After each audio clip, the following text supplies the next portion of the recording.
we're at a garage again, and we're going to be converting it into a mother-in-law suite or an extra guest quarters for a house. So there are 3 things that we are going to be showing you that we are going to be taking care of in this old, dilapidated old garage. First things first, we are going to be removing this old garage door. And it is loud when you pull it down, so I'm not gonna pull it down. And if you turn around really quickly, we're going to be replacing it with these cinder blocks. And I'm not going to be doing the work.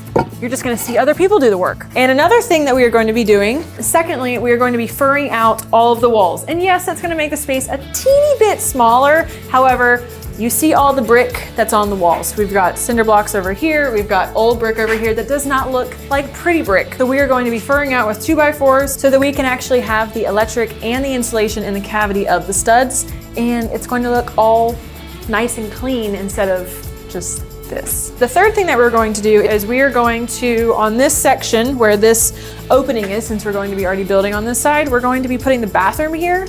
But the cool thing is because this concrete floor is in such good condition, we are going to be framing up the floor about 6 inches so that the plumbing can go in that box. So they don't have to go through the concrete floor for like the drain line and stuff of that sort. So it's going to be kind of like nice and clean rather than having to go through and do extra work that we don't want to do. Yeah, and it also makes it a lot quicker.